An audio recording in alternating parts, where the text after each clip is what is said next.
Clark from All-Star Weekend, Sophie Cunningham from today. With how bad they've been getting called out and just slapped around lately, it's been a bad 2 weeks for people in the mainstream media that cover the WNBA. A bad 2 weeks. Sophie Cunningham today comes out, calls out the WNBA media, talking about everything except basketball, and she calls out WNBA media. Sophie Cunningham and Caitlin Clark just delivered a blistering, unfiltered reality check directly to the mainstream WNBA media, and the fallout across the basketball world is massive.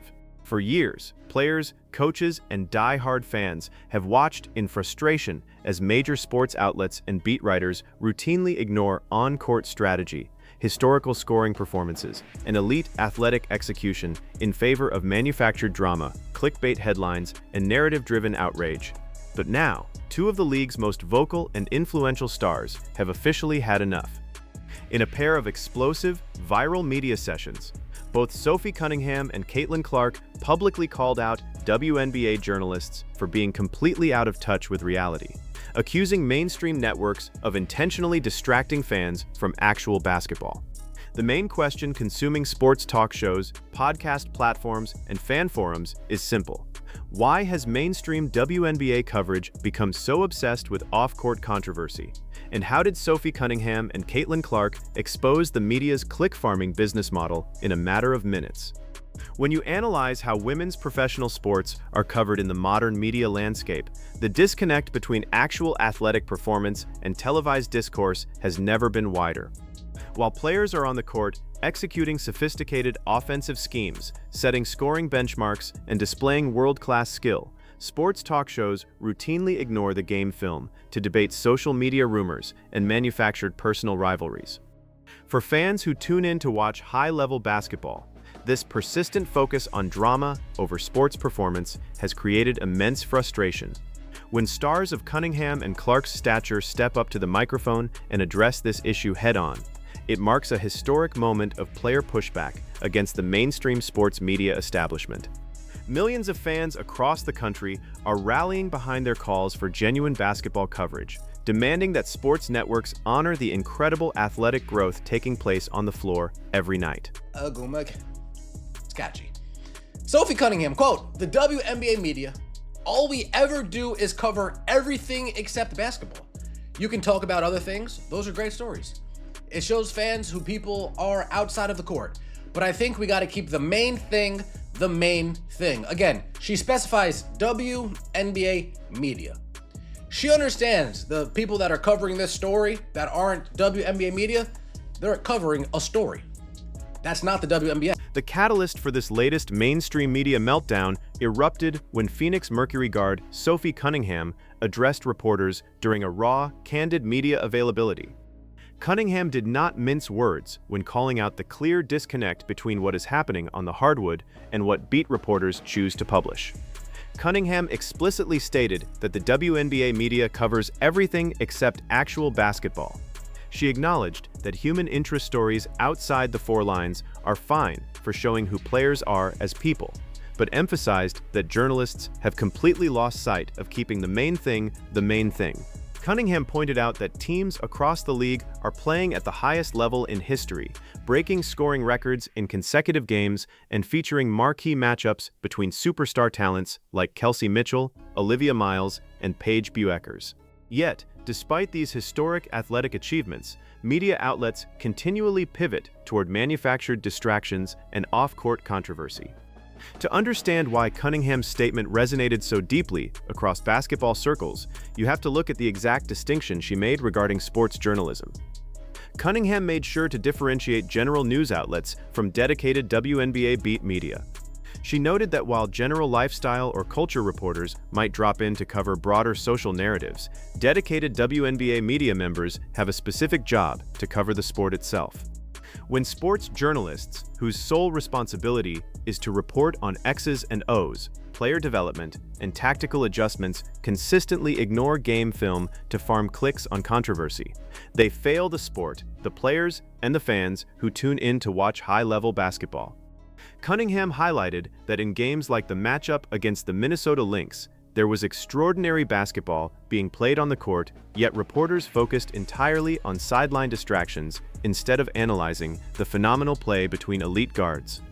Dedicated fans spend hard-earned money to watch world-class basketball, yet mainstream coverage continuously treats the sport as a background prop for sensationalized commentary.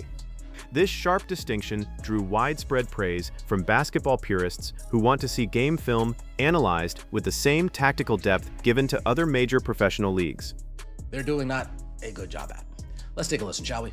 I think that there's so much good going on in the WNBA. I think that basketball is being played at the highest level it's ever been. I think our team in specific, we are breaking history right now with the amount of points that we're scoring on back-to-back games. I think the Minnesota game, there's just so much distraction. I think the WNBA media, all we ever do is cover everything except basketball. And it's like, what are we doing? There's so much. Like, you can talk about other things. I think those are great stories. I think it shows fans. Adding another layer of intrigue to this media showdown was the mysterious timing of when Cunningham's comments were published by mainstream outlets like ESPN. Cunningham revealed to reporters that her viral interview was actually conducted all the way back in February.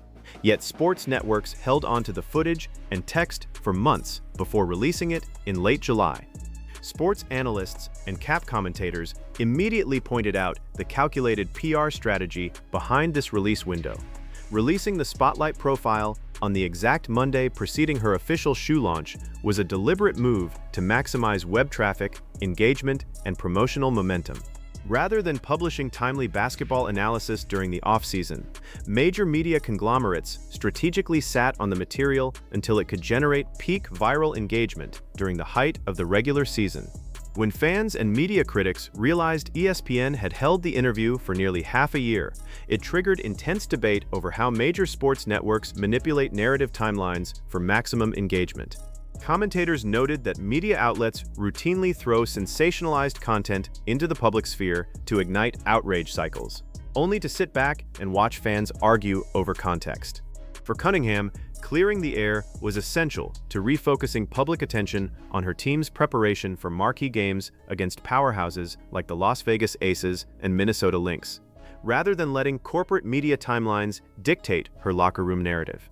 She made it clear that her locker room is united, her teammates are performing at an elite level, and the focus must remain squarely on competing for championships rather than answering manufactured media storylines. Corporate media networks often prioritize strategic timing over S. Number one for me. They waited until the WNBA season to put out a article centered around a WNBA player. That's the first thing that came to mind. Second thing that came to mind, that article dropped the week of her shoes dropping. That article dropped the same week her shoe dropped, that Monday of. So yes, let's put out this player profile article. And trust me, I love bashing ESPN. I'm sure there's other reasons that I haven't thought of right now, or I'm not laying out. Cunningham's scathing assessment of sports journalism directly echoes similar high-profile comments made by Indiana Fever superstar Caitlin Clark during All-Star Weekend. When asked about how media outlets frame stories surrounding her career and her teammates, Clark offered a strikingly blunt critique of modern sports reporting. Clark stated that media narratives are rarely based in reality, emphasizing that journalists hold immense power in controlling what fans read and discuss, yet frequently publish storylines that are completely out of touch with what actually happens inside locker rooms and on the court. For Clark, whose rookie and sophomore campaigns have been subjected to unprecedented media spin and sensationalism, highlighting this disconnect was a direct challenge to mainstream outlets that prioritize outrage over objective reporting. When you analyze Clark's comments alongside Cunningham's, a unified player perspective emerges that directly challenges how the WNBA is marketed and covered. Both stars highlighted how sports journalists operate as narrative directors, shaping public perception through selective framing rather than reporting facts. Clark's willingness to speak candidly on national television exposed the frustration shared by players who see their genuine relationships and hard work distorted by media personalities seeking viral talking points on morning debate shows. When two of the league's most visible figures independently deliver the exact same critique of sports journalism, it proves that the issue is not isolated to one team or player, but represents a widespread problem across the entire sports media landscape. Athletes are taking back control of their own stories, refusing to let television talking heads define their careers with manufactured narratives. And Sophie Cunningham, Caitlin Clark said something very similar about the media. Do you feel that? Yeah, absolutely. And I think a lot of it is like, it's not always based in reality. I feel like media and journalism have a responsibility to tell the stories, and a lot of times, like, you guys are the ones controlling the narratives about what people read and what people talk about, and a lot of that is sometimes so far out of touch with what is reality. And Exactly. They have the control of what they want to talk about. But the people that they work for, they don't want to be wasting payroll. Sports commentators and podcast hosts analyzing this media clash have pointed out the inherent hypocrisy embedded within mainstream WNBA journalism. Media figures like Monica McNutt, Chiney Ogwumike, and various beat writers frequently claim on television that network coverage needs to elevate the sport and respect the athletes.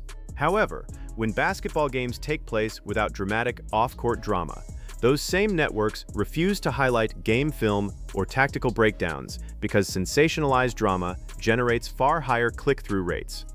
The host of the Ben Daniel podcast bluntly called out this click farming cycle, pointing out that media bosses actively push reporters to repeat controversial topics because outrage drives web traffic, even as those same personalities complain about a lack of pure basketball coverage.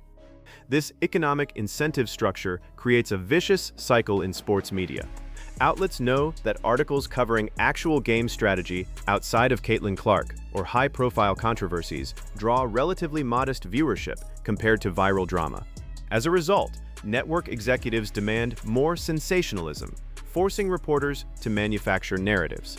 When players like Sophie Cunningham and Caitlin Clark push back against this model, they strike at the core of a media ecosystem that profits off division rather than athletic excellence.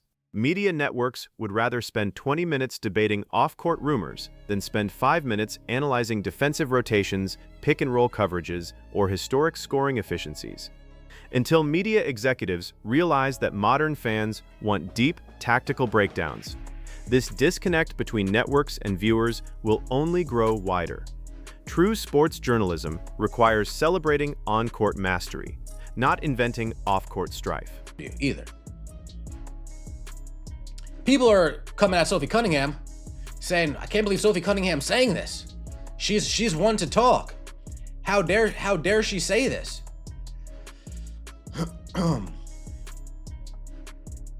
She made it that way.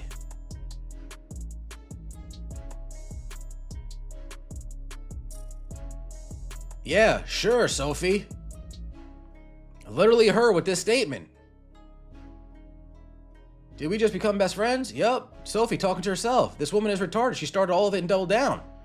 Now, predictably, when Cunningham's comments went viral, a subset of media critics and internet trolls attempted to turn public sentiment against her, accusing her of hypocritically starting drama.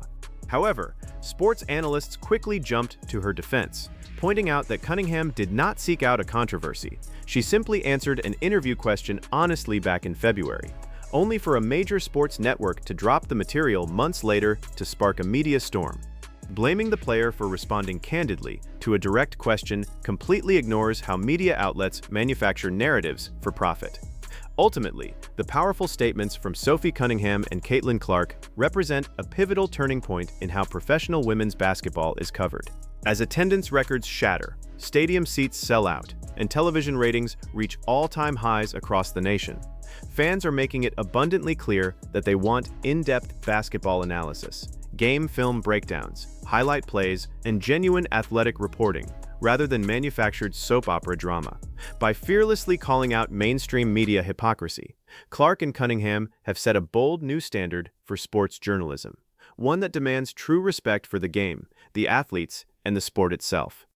The era of narrative-driven clickbait is officially on notice, as players and fans demand that coverage stays focused on the game,